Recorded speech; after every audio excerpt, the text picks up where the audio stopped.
देखिए, इस बात में कोई दो राय नहीं कि हम सभी प्रेम के भूखे हैं। कठोर शब्दों में कहूँ तो हम प्रेम के भिखारी हैं। इसलिए दोस्तों से, परिवार से और समाज में हर किसी व्यक्ति से बस हम प्यार पाने की चाहत में रहते हैं। और यही वजह है कि फिर हम अपने कार्यों को भी उसी तरह अंजाम देते हैं, फिर चाहे वह काम गलत ही क्यों ना हो। यही वजह है कि ढाई अक्षर के प्रेम शब्द का सही मतलब न पता होने के कारण इंसान जीवन भर कभी मोह में या फिर स्वार्थवश प्रेम करता रहता है। और मुझे लगता है अपने जीवन के अनुभवों के आधार पर आप भी यह समझ चुके होंगे कि जब भी किसी से मतलब से या फिर मोहवश एक इंसान किसी से प्रेम करता है तो अंत में उसे दुख ही झेलना पड़ता है। तो क्या इसका मतलब है किसी से प्रेम ही ना करें? जी नहीं, बल्कि इसका मतलब है कि प्रेम करने से पहले समझें आखिर यह प्रेम क्या है, इसे सीखना क्यों ज़रूरी है।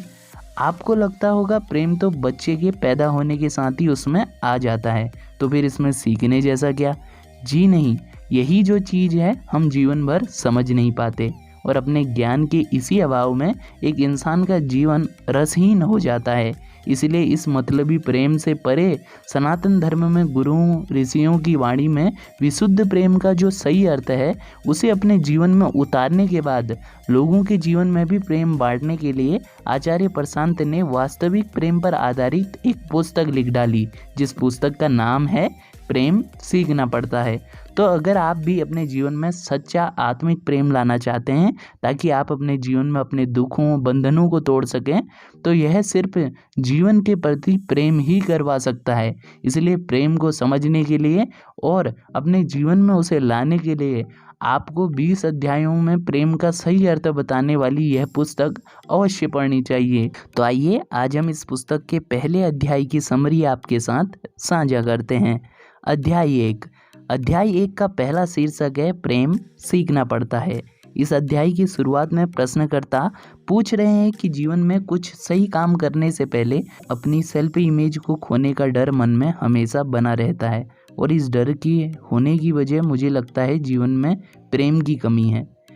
इसके जवाब में आचार्य जी कहते हैं कि देखो, हमें बिल्कुल भी यह विचार नहीं रखना चाहिए कि प्रेम हमें जन्मजात मिल जाएगा, बिल्कुल भी नहीं। वे कहते हैं इस बात से बिल्कुल भ्रम में मत पड़ना कि प्रेम तो जानवरों में भी होता है और हम में भी होगा। नहीं, ऐसा कतई नहीं है। पहली बात, जानवरों में प्रेम नहीं होता। जानवरों में महज प्राकृतिक सौहार्द हो सकता है। प्रेम की संभावना तो सिर्फ आत्मा वाले इस जीव यानी हम मनुष्यों को मिली है और यह जरूरी बिल्कुल नहीं कि हर इंसान उसके भीतर मौजूद प्रेम की इस संभावना को सच बना ले। हालांकि जब इंसान के जीवन में जब कोई कृष्ण जैसा व्यक्ति आ जाए तो प्रेम को वह जीवन में समझ सकता है, उतार सकता है या फिर कह सकते हैं कि प्रेम को जी सकता है। फिर आगे आचार्य जी कहते हैं कि अपनी वर्तमान समस्या को सुलझाने के 2 तरीके होते हैं। पहला तो यह है कि आप जिस समस्या में अभी फंसे हुए हैं वहाँ ठहर जाइए और ध्यान से समझने का प्रयास कीजिए कि यह समस्या आखिर आई कहाँ से और यह किधर को जा रही है। दूसरा, आप उस परेशानी को छोड़कर किसी ऐसे के पास जाएं जो आपकी समस्या से बहुत बड़ा हो। उसके पास जाकर थोड़ा वक्त गुजारिए और फिर क्या पता जो समस्या तुम्हें आज बहुत बड़ी लग रही हो वह बहुत छोटी लगने लगे। यह कुछ ऐसा ही है जैसे आप गणित के किसी प्रश्न में उलझे हुए हैं तो टीचर के पास जाकर जब आप अपनी परेशानी का समाधान प्राप्त करते हैं तो आपको ज्ञात होता है कि मैं तो बस छोटी सी चीज़ से अटका हुआ था। आगे इस अध्याय में आचार्य जी कहते हैं कि प्रश्नकर्ता की समस्या को देखते हुए मुझे लगता है इनमें से दूसरा तरीका ज़्यादा आसान होगा इन्हें अपनी समस्या को सुलझाने के लिए। तो साथियों, यह था आचार्य जी द्वारा लिखित इस पुस्तक का पहला अध्याय। आने वाले अध्यायों में प्रेम को लेकर अनेक समस्याओं को सुलझाने वाली इस पुस्तक के हम अन्य बिंदुओं पर चर्चा करेंगे और जीवन में प्रेम को उतारेंगे। तो दोस्तों, अगर आपको ये वीडियो पसंद आया है तो वीडियो को लाइक करना और ऐसे ही वीडियोस देखने के लिए चैनल को सब्सक्राइब करना बिल्कुल ना भूलें।